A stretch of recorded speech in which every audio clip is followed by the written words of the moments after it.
Welcome to Raven Talk, the official podcast of the Raven Tribe. The Raven Tribe is a home for warriors on the path, and is dedicated to training warriors for the battlefield of life. Visit us on the web at theraventribe.com, where you can learn more information on membership, warrior training, as well as links to our official YouTube channel, Facebook group, apparel store, and our official bookstore, Marshall Books. Welcome back, Tribe. Today we're here with special guest Jason Inay of the Inayan system of Eskrima. We're going to be discussing the system that is taught by the family, looking at some of the mechanics and the philosophical aspects of training. Jason, how are you doing today? Pretty good. Thank you for asking. How are you? Great. Well, sir, we're very happy to have you on board today for our interview. We're doing a series of interviews looking at profiles of select systems, and your family system was suggested, so I reached out to you and invited you on. Graciously, you accepted, and we're looking forward to learning more about your family system of Eskrima. So before we get started, for anybody in the audience listening at home that may not be familiar with the Filipino martial arts, or with you in particular, could you give us a little bit of background about yourself and how you got started in the martial arts? I got started in martial arts because my dad was my teacher, and I wanted to be like him.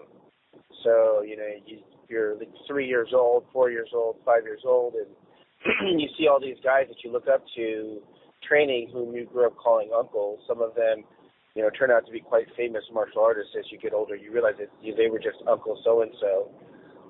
I just wanted to be like my dad. He was out there swinging sticks and punching and kicking and teaching all these people, and it had nothing to do with anything other than, no, there's my dad. I want to do the thing he's doing. I want to be like that. And so that's kind of how I started. My cousins say that I was being taught when I was 4 or younger, but I don't honestly remember that. I remember my first formal lesson is when I was 6. I remember doing things when I was little, but I don't remember them as classes or lessons. I remember it as we were play fighting or fighting, and it was me and my sister. She's a year younger than me, so it was more of a play thing than anything else. But when I was 6, I started attending formal classes, and for the longest time, I can't remember a time without martial arts. And so for the longest time, I've been training, and I've been training with different people underneath my father. My father was very concerned with my pedigree, is what he called it. He wanted to make sure that the people I trained with and trained under, including himself, of course, would strengthen my knowledge of the art and my position in classes and things like that. So there was a time when he had me learning under Grandmaster Jimmy, who was my Uncle Jimmy. He's a very close friend of the family, who was one of the preeminent Serrata students under Grandmaster Caballas, or Great Grandmaster Caballas, as my father was as well. And then, some of the people that are less notable, but not any less noteworthy than some of those teachers would be like Frank DeFanti and John Peterson, who both trained under my father. But these two gentlemen also trained under Great Grandmaster Caballas and Hiron and Sarmiento, as well as training with and around people like Mahaguru Dan and Osato, whom I grew up calling Uncle Dan. And so, that my training was about, first was just, wanting to be like my dad, then get approval from my father. Then it was more about me teaching the art and being a good example of the art until he passed away. And then it was about making him proud again. And so, my training from a personal point of view is more about my culture than anything else. And then, as an adult, I've been using it in my professional life for the last, maybe 15 years.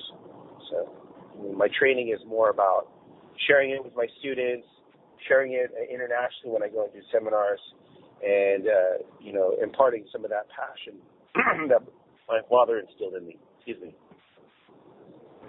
Now, Jason, I want to ask you to share with us a little bit more about your dad, because your family system is impossible to really understand without understanding the role that your father had in the formulation. And he was a very prolific martial artist, very well respected. He did a lot, from what I understand, as far as helping to organize the Kabbalah Serrata system and help to promote that system as well. What can you tell me about your dad's martial arts journey and how his expression of the martial arts came, through him and then eventually to you? Yeah, he started just wanting to do martial arts. His actual first art was Kung Fu. And he had mentioned to my aunt, my mother's oldest sister, that he was doing that, and they were talking, because we would be in Stockton every weekend, because my family was in the South Bay area at the time when I was born, and my father was working in the tech industry at that time, as well as my mother.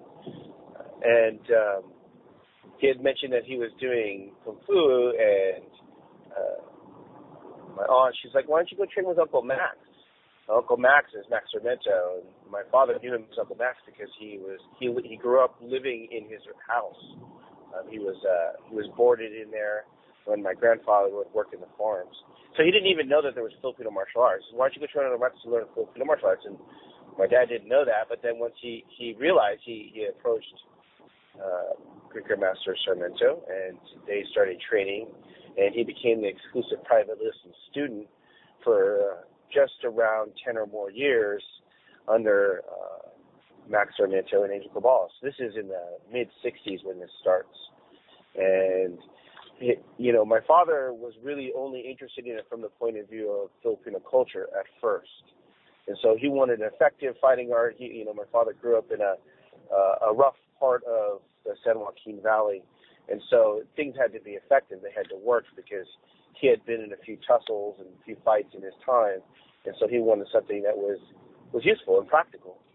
So it appealed to him the way Manong Max talked, because Manong Max talked from the point of view of, I was in this fight or I was that fight, and these are the things that I did, and so we're going to work on these things today.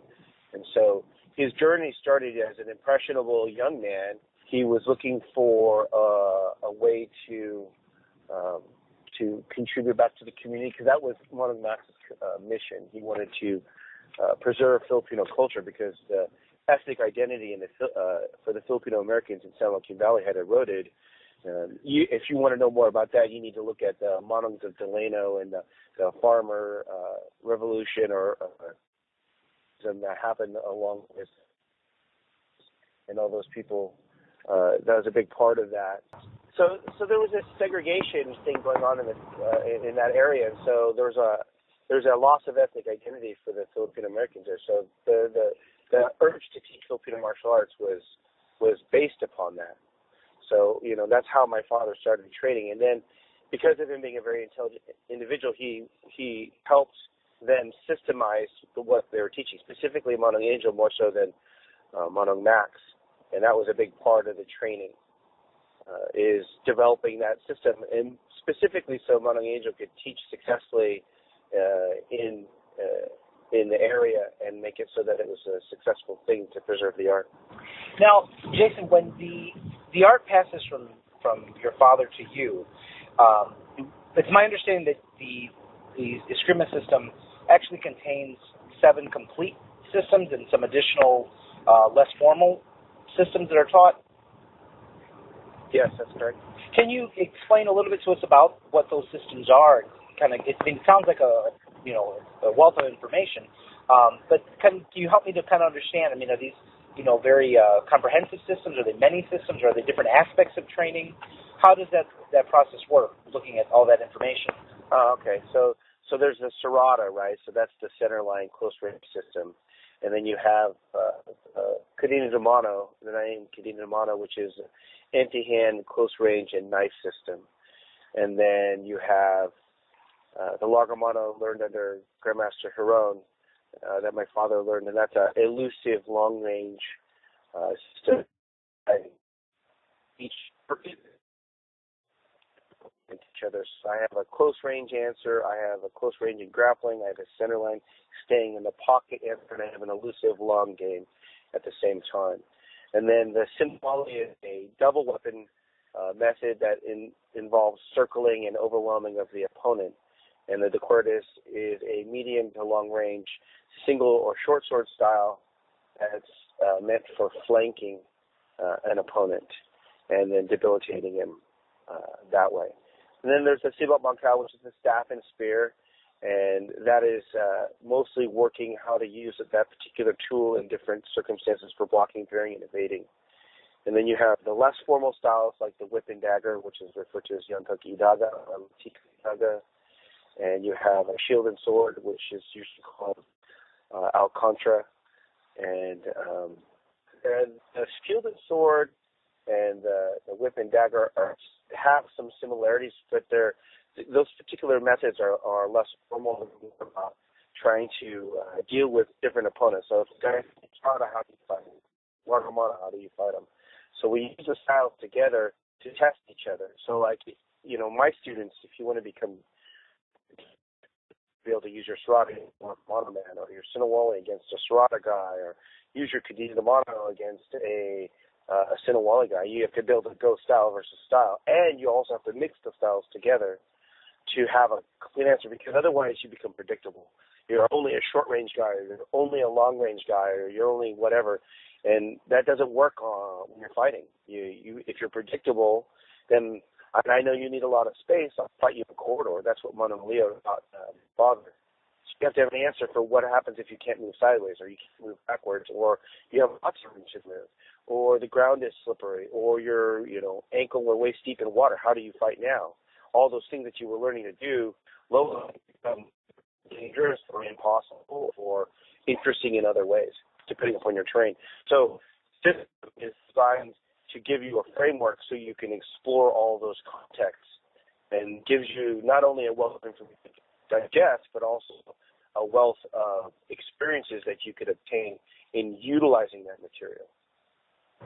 Now, is the material taught progressively? Do you learn one, like a short-range style first, and then graduate to a different style, or are you learning elements of each as you progress together? Not all at the same time. Not all at the same time, but it's a combination of the two. A long time ago, you had to just learn the Serata first, and it's gone through a bunch of different changes, and now I concentrate on angles 1 through 5 as far as the Serata is concerned for my students, and that is in alignment with the curriculum design that my father had done for an basic diploma in the Cabal Serata system.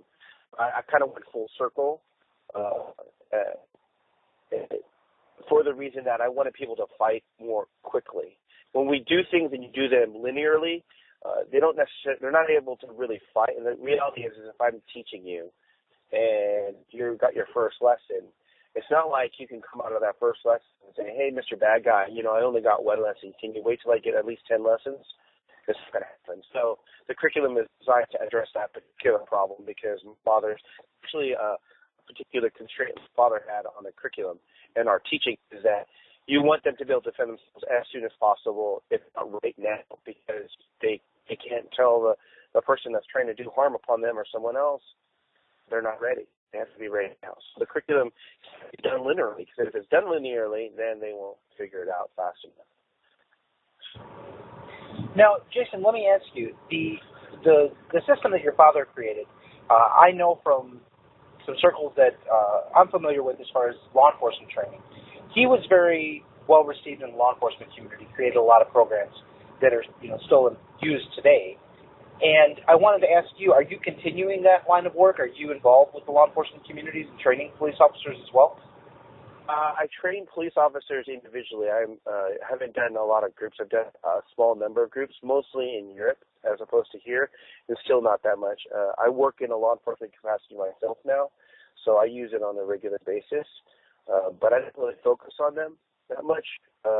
Most people, they don't really want to put the time into it, and there's a lot of show me what you got and let me see if I can, make it work kind of thing. And I'm never really good for going through hoops. It's one of my shortcomings. I don't like hoops, so I don't go through the post certification and stuff like that. So people do seek me out, though. I have a number of San Jose Police Department officers that come train with me on occasion because they know of me, but I don't. In fact, even my school, I don't advertise my school. If you look online, you can't find my address. You might be able to find my schedule, and you can reach me, but you can't find my school because I'm not interested in teaching just anyone. So. Gotcha. And that's interesting. Can you tell me a little bit about why you're so selective with your students? This is my family heritage, and I'm not interested in making people feel good about themselves through martial arts, which is what I see a lot of people doing, which is fine. That's okay.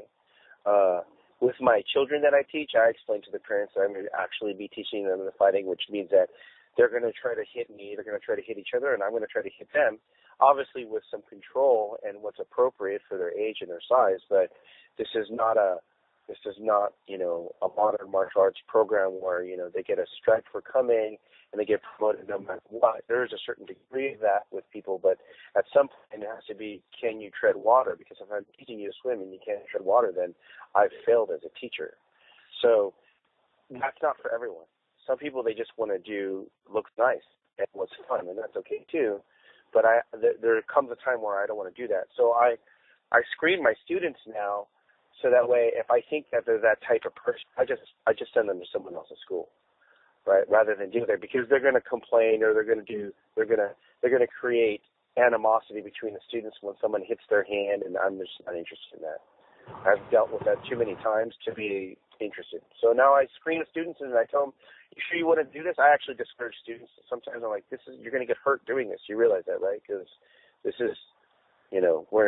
This is maybe not what you're thinking it is going to be. And that helps me keep my quality of my students high.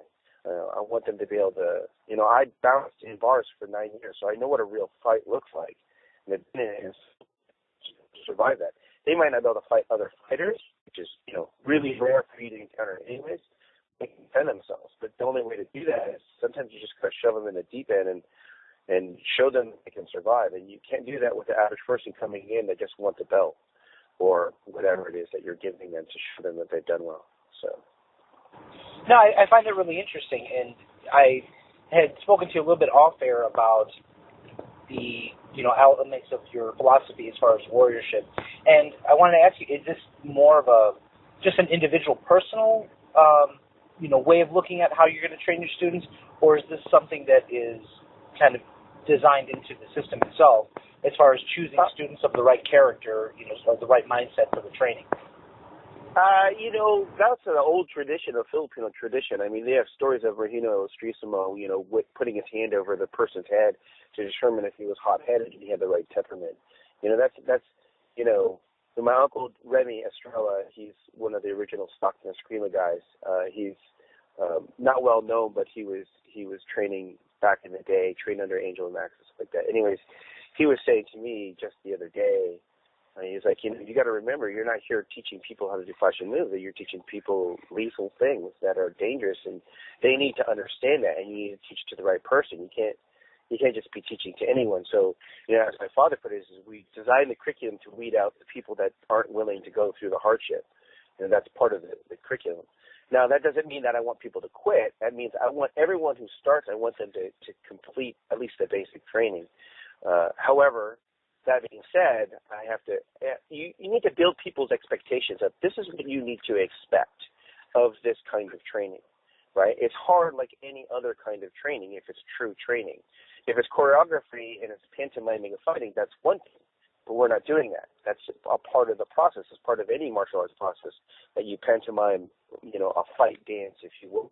But at some point, you have to be extemporaneous. You have to be reflexive, and it has to be such that it's an arduous task to develop yourself that way. And that's one of the themes lately in the classes I teach now is think about the way the old men taught and the old men trained and the condition in which they were expected to perform, because that's still the same condition now. Going soft is not going to help the art. It's not going to preserve the art. It's going to actually make the art die. So, it's not an individual approach. That's the way it has to be taught. Otherwise, you're not preserving the art. You're letting the art slowly wither to be something that's a remnant or a shadow of what it used to be, really only meant to be kept under glass as a museum piece or a nice party trick. Yeah, I've got a black belt. It can't be that. It's not if it's going to stay alive. Now, Jason, one of the things that I've spoken to other high-level instructors in Filipino martial arts about is maybe not so much commercialization, but the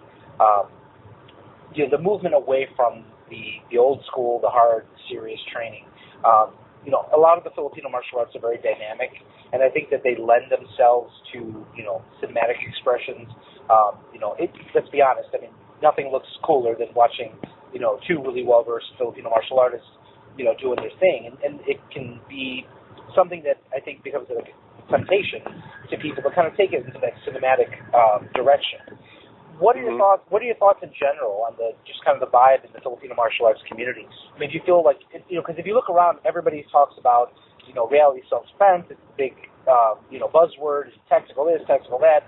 Everybody seems to be going in that direction, but at the same time, you see people that will maybe market that way. They're not really doing that. So what do you think? I mean, what are your thoughts in the last couple of years? I mean, do you see the move more towards self-defense oriented training or more towards that, cinematic type training? I think that there are two different places on the same spectrum. I mean, you're using the same motions, really. It's just your goal or your particular your flair, if you will, your own personal expression, because it is an art, right? It's which direction you're going to go in and where you see things. I've always felt that aesthetic movement is biomechanically sound movement. So there's something to be said for a technique that looks pretty. And the reason why it looks pretty is our eyes and our brains are keyed towards seeing things that look mechanically sound. If it doesn't look mechanically sound, it probably isn't mechanically sound, and that's what we have a word for that, and that's ugly. And the technique looks ugly, right? And there's a case for a crude or simple technique to be effective, but there's also doing that same technique in an efficient manner and it looking beautiful. So they're not really separate. They're really just a different place on the same continuum. That being said, right, tactical is the buzzword today. People like to play with words as they get ensorcelled with, tactical or, real or combat or street. Back in the day, it was just called Eskrima. It wasn't called Serrata, Rarano, Pikiti, all that stuff. It wasn't even the Kali, the word Kali wasn't even used. I mean, originally Pikiti was called Pikiti Arnis. Pikiti Arnis wasn't called Pikiti Kali, right?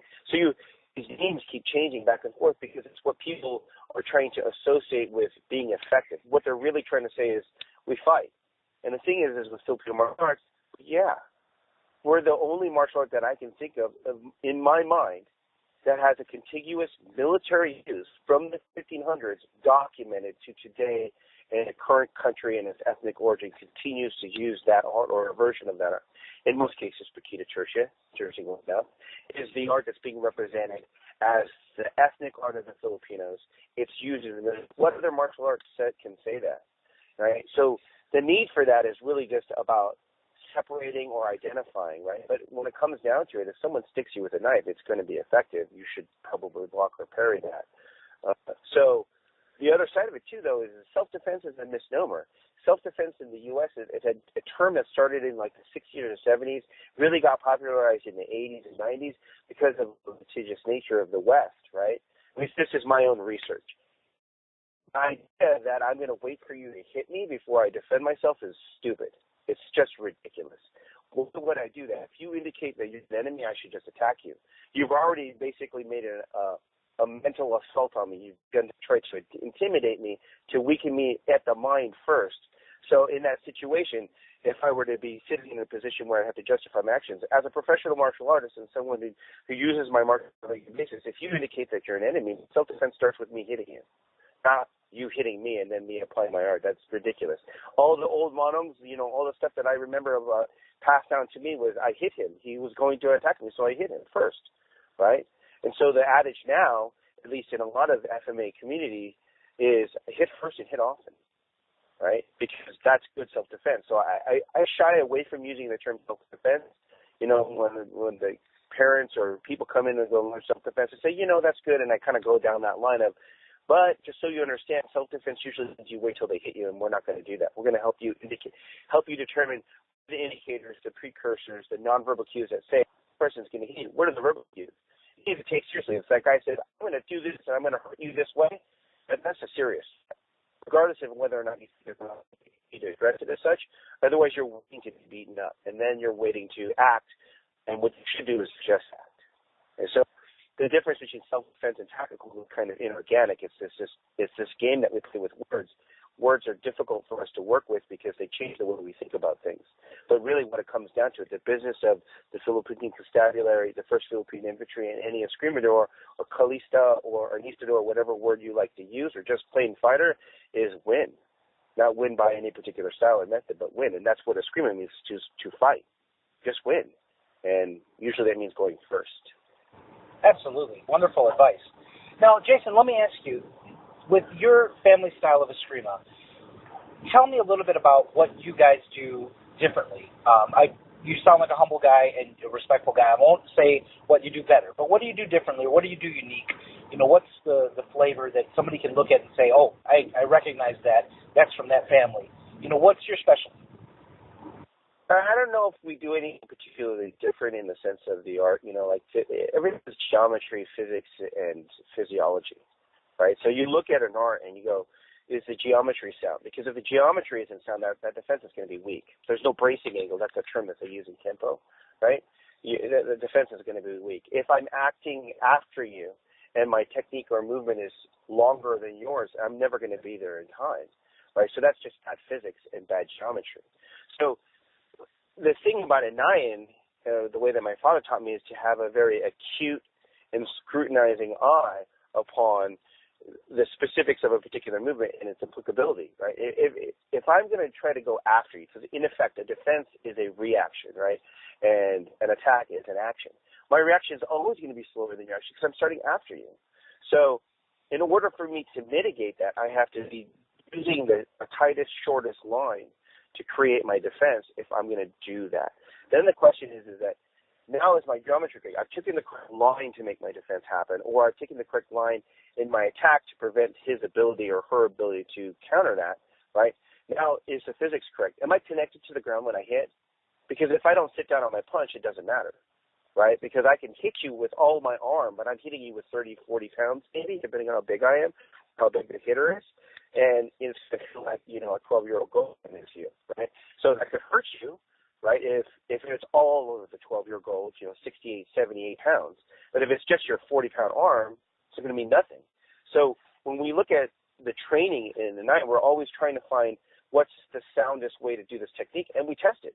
I'm going to hit you as hard and as fast as I can. You know exactly what I'm going to do. You know when I'm going to do it. But can you actually stop it, or can you get out of the way? Because if you can't, something's wrong. We should either we don't understand that technique, or that technique never worked in the first place. Most of the time, you just don't understand the technique. There's a great deal of martial art that people dismiss. They go, that'll never work, because they don't understand that a good bulk of the material that the old monoms are teaching you is for when you're already in motion, not when you're static. And most of the training that we see is from a static position, right? So you have to put it in context. So when we're looking at the art, whether it's Serrada in the Inay system of Eskrima, Serrada, Larga Mano, Cadena de Mano, all these Inayan styles that we've taken this scrutinizing litmus test with, it's looking at the geometry, looking at the physics, its physiology, right? I mean, if you're too heavy or you don't have the wind, there are styles that you can't do. You just won't be able to do. You won't be fast enough. The highly mobile styles that you see out there, people moving on, require your wind. If you look at if you go to Luneta Park, you're in Manila, and you see the statue. I went there to teach in 2012 and accept an award for my father by the Filipino martial arts community there in Manila. And so I got to go to Luneta Park and staying at the foot of the statue of Lapu-Lapu. That's the model of a warrior right there, right? There's not an ounce of fat on the man, probably because of the diet as much as anything else, and the activity, right? And you look at him and you go, okay, this is what I need as far as physique is concerned to make this art work. If we don't, I won't be able to do that. That same physique will not work with sumo against an average sumo player because the physique is completely different. Or Greco-Roman wrestling, it may not work. So we have to look at the art and go, okay, can our bodies even do that? So we're always looking at that. What does it require? Most of the monos that my father learned from, they all worked in the farms. So if you're harvesting asparagus, you're basically in a squat or a lunge for about a mile per field, and you're paid for how much vegetable you can produce in that day. So they want to clear more than one field. And the way that they organize themselves in order to do that field as they work as a whole team to harvest that field is very specific. And so they're in this squat or low lunge position for months and going as fast as they can. There's no wonder that they can have the stances that they do. You look today at modern Eskrima guys, they don't get low, right? But the old school Eskrima guys, they get low. So you got to ask yourself, what does that mean? Well, at least in terms of the Sarada and a lot of the Stockton styles, if you are not low, you're not going to make that art work to its fullest. You need that low tight position. So that's part of the training as well. So we're always looking at what are the conditions of the fight? What is the physique of the fighter? What is the physics involved with the way that they're going to interact with the blows? My father was learned how to play billiards from a pool shark. So he used a lot of metaphor based upon geometry and how to interact with lines of force. So, we're always looking at that. So they don't really do anything different. A crossblock is a crossblock, whether you call it a crossblock or cruzada or whatever it is that you want to call it, right? It's a crossblock. And so the geometry is set a certain way. And there's points of leverage on my tool versus your tool that I need to interact with because there's a strong point in your weapon and with your string and a weak point in your weapon. And the same is true with mine. So I have to be able to make sure that happens. And if it doesn't happen, my block will collapse and I'll eat steel. So that's probably the biggest difference is that very keen look at that. And okay, does it work? Okay, good. You can make it work static. Okay, can you make it work fluidly? Okay, cool. Can you make it work reflexively? What happens if I break your rhythm? Right? Okay, does that work? Okay, well maybe we should take a rest because you're bleeding now. And that's kind of the way that the training happens. And it has to get to that level. Not all of my students get to that level. And I tell them it's okay if you don't get to that level because that's the cost for getting higher level. It's no longer a question of the time that you put in or whether you have enough money to pay the lessons. Are you going to pay the sweat and blood? Because if you're not going to pay the sweat and blood, you're never going to get to this next level. And that's okay, too. You're still a practitioner of the art. You can share the art. You just can't use that particular thing because your physics are not aligned that way. Right? So I think that's probably the biggest difference. No, and that's definitely a huge strength, I think, of the system, and just being able to have that analytical eye and that critical thinking, looking at the correct, like you said, the correct geometry and the science of it. That is absolutely a strength, which is lacking in a lot of schools that we see represented. That deeper understanding is not always there. I disagree with looking, honestly. I think it's just because that's not what they want. Because if there's no secret in martial arts. It's my favorite martial arts movie is Kung Fu because he opens that scroll and there's a reflection of him. There's no secret. It's just the work that you're willing to put in. What risks are you willing to take? I teach my students martial arts is the art of risk and your ability to manage that risk. Martial arts is the art of advantage. You got to fight it. You've got to press it. Martial arts is the art of conflict and how you're going to resolve those things. Right? When you're looking at it from that point of view, the risk is the most important part of that particular set of phrases that I use for my students. How much risk are you going to take? Most people are not willing to take that risk, and honestly, they don't need to. I've been in a lot of street fights because of being a bouncer, and most of the time I didn't need martial arts. When they tried to hit me, they couldn't hit anyways. I just needed to put something in the way. So I didn't need to take a lot of risk to learn how to defend against that dude, right? But some other guy who knew how to fight, or maybe he's been in lots of street fights himself, and he's dropped a few people, I did need martial arts for. So I don't really agree with the idea that it's missing. It's about who they're preparing for or what they're preparing for. Some people, it's really about them believing in themselves, and that's an important part of martial arts too, right? And some people, it's about they want to feel good about themselves, and that's an important part of martial arts. And then for some, I want to look good, I want to feel good, and I want to actually be good too. And that's a whole nother selection because when you go down that path, you'll realize that you're never good enough because there's always someone better who's ready to get you down. It doesn't matter what you wear around your waist or what you make people call you. If you're in there and you're mixing it with everyone else, you'll realize that you're going to get hit, you're going to get cut, which means that you have always room to improve. But not everybody wants that. They like where they're at, and that's okay too. You see hurt a lot. Gotcha. Well, I mean, that's a unique perspective. I've seen a few things that, make me question. I see people that I don't always know if their understanding of what they're doing is where it needs to be. But your insights are good, and maybe that is the case. That kind of brings me to my next question, Jason. You were kind enough to share with us some information about, the history of the art, some of the mechanics and the science behind the art. And what I want to ask you now is a little bit about the philosophy of the art. and specifically to the subject of warriorship. And I wanted to ask you how you personally define a warrior, and if the system itself has a method of identifying that concept and teaching that concept to the students. My father, he borrowed from a lot of different warrior cultures and societies in terms of what he would read to us. He would always lecture to us all the time, and I continue that tradition now. A lot of it has to do with an acceptance of risk, right? In order to be that thin line that the law enforcement is, or whatever the term is used for those that protect society, the popular term today is sheepdog, right?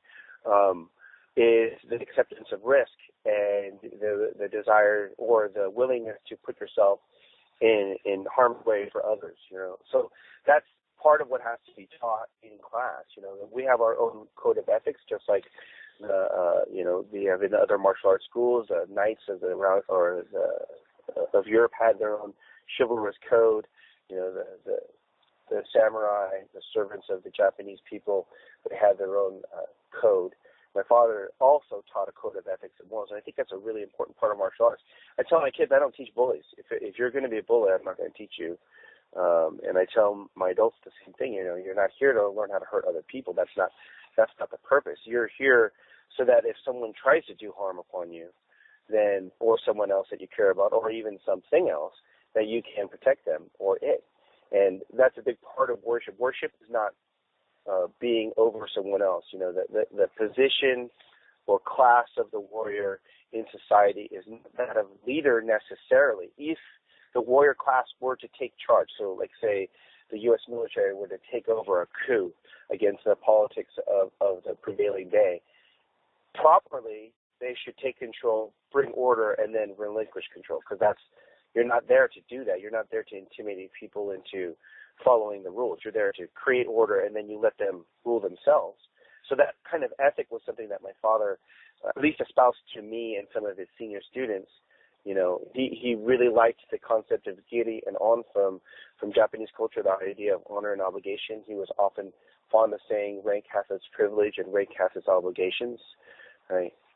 For me, as an instructor, teaching essentially the old military secrets of the ancient part of the Philippine society, right? It's about serving others. You have to give value. That's what it is for you to protect, not to be a bully or any of those things. So the ethics was a really big part of that. Then once you got past those ethics, then it was about, well, how much risk are you willing to take? Because that's going to determine, how much you're going to be able to protect someone and how good you're going to become. So you have to accept that the thing that you're doing is hard. And I have a friend, he goes, if you're going to be a hard boy, you got to do hard things. And lots of people want to be hard boys until they do hard things, and then they realize they're not really hard boys. And so that's kind of part of that warrior ethos in terms of, yeah, I'm willing to do that. That's going to suck and that's going to hurt, but I'm going to do it. So that's important. And is this something that you instill in the students? I mean, do you verbalize this with them? Do you talk to them about this? Or is it just something more that's picked up in the atmosphere of your classes? No, you have to talk about it. You have to talk about it. You can't leave things unsaid. Students won't necessarily kick the dots for themselves, and they need to have an idea. You don't really need to talk about it necessarily. You need to direct them. Like all my students, my dad had a set of required reading. We all had to read the Book of Fire. Or that he recommended that every student read Swish of the Chris, and he made sure that every student read Jungle Patrol to understand the Filipino side of things. And then he frequently read from a number of books and things about warrior ethos in terms of its ethics and your ability to take self-sacrifice very seriously. So that's part of the training. It was like always talking about the science, as you called it, and the specificity, the particular technique, the why, the what, the how, the when, the who, all that stuff. But then he also really focused more on the why in terms of what is your position in society, right? So you need to have this mindset and these things, because no one who doesn't have that should know the things that you're going to know, should be capable of the things that you're going to be capable of, right? And that's also emotional control, right? One of the things that he really impressed upon me was my temper. You can't fly off the handle because you're angry. Just because you can beat someone up shouldn't be that you do. And we all do it sometimes. We're all tempted to do it and maybe have lost our temper and thrown our weight around. That's a human thing to do, but you have to strive for a better, higher standard in terms of yourself, because who wants to be around someone who knows how to do a pie may on someone and poke someone's eye out? No one wants to hang out with him because that guy is terrible when we start passing around the beers, right? So that ethos has to be there in order for the person to progress in the system, because what happens when they become a teacher? What are they going to pass? It's not a sport, so this is not a physical activity. It's that and more. So it has to be verbalized, and it has to be structured in a sense of, read this. Okay, so what did you think about that? Okay, write this. I want you to write about these things. Okay, tell me about what you said here, because I need to understand who you are. My father wanted to know every single person as a human being on a personal level once they got to advanced levels, because he didn't want to teach people that were going to be doing the wrong things. Right, so that was part of the training, and even then, people still do wrong things. So there's no guarantee, but you got to do your best. Jason, let me ask you: with the art now in your hands, where do you plan to take it? Where do you see it in 5 years, 10 years, even when you're gone? Where do you expect this art to be? Oh, I can't say where it's going to go when I'm gone. I don't tell the future. I have hopes, just like my father did, but. I don't really research the history right now. Rather, I should say I don't espouse the history as much. My Uncle Dan, if you've ever been to one of his seminars, he's such a good person with history, and some of the other seniors that are around that were before me, I let them tell that story, not as if I couldn't do it or that I'm allowing it. It's more like there are better people to tell that story than me that were there before me, so I learned from them. I'm looking personally to learn from my elders, so I regularly have contact with my Uncle Remy, who was there in the beginning in the late 1960s, early 1970s. I was training for a little while under some of the other people that my father had me training under. I train under Guru Dan now, not because he has any. In fact, he said to me, he says, you can come to any class you want. You already know it all. In terms of the Filipino martial arts, obviously he's got a wealth of knowledge beyond that. But he was like, but come. And I only come mostly for that connection to the old generation, because that's part of community is helping preserve that. My focus has always been upon performance in terms of, like, how does your mind work? How does your body work on a physiological level? How do you process information? How can I utilize that to teach you so that you learn faster, that you can perform at higher levels? That's what I focus my time on, because there's not a lot of research has been done on that level that's widely available. So I work with that material first. I have specific teaching paradigms that I've developed so that way that I can achieve that. Like, first one is self-defense doesn't wait till you're good enough or you're high enough rank. So my curriculum needs to be designed in such a way as to address that, so that you don't have to wait till you're good enough. So I focus on that. I want the standard to be higher. I don't like the way I see people flailing at each other at stick fights matches. That's not good for the art, right? No one wants to be involved with an art that looks like two people just beating on each other, right? Or, so my goal is to present the art in its best light, from the way that my father taught me, which is sound, effective martial arts. That's what I'm looking for, and specifically Filipino martial arts. I'm open to training in all the arts. My father and my uncle are a very good example of that. They all train from different teachers, and they espouse different elements of different arts. So I'm open to that. However, the Ninth System of Eskrima is Philippine martial arts. So that's what we work with, is Philippine martial arts. Well, Jason, I want to thank you for being on the show with us today, for making time in your busy schedule to talk to us. And before we go, I'd like to know if you could please tell the audience at home, if they're interested in your family's art, if they're interested in having you or somebody from your organization come out and work with them, maybe at seminars, or if they want to look you up for classes in your local area, what's the best place to find you on the web? Honestly, if you Google my name, Jason Inay, you'll find so much information about me. You should eventually come across, because my Facebook profile is public, so my cell phone number is there for anyone to see. But my email is jason.inay@gmail.com, and my personal website is jason Inay.com, and I own Inayan-Eskrima.com. So there's a different website which you can find me at and things like that. If you've ever had contact with me, like you have recently had contact with me, and you hit me up with a message, I respond within an hour or two if I'm free, and usually within 24 hours I respond to people because my dad taught me that the Filipino way is an open door, so I try to keep my door open. Well, excellent. And again, thank you so much for being on the show. It was great to get to know you a little bit and to learn more about your family system. Thank you again for being on. It was a pleasure to have you, sir. Thank you, sir, for asking me. I'm very honored, and I hope to hear from you guys again. Thanks a lot.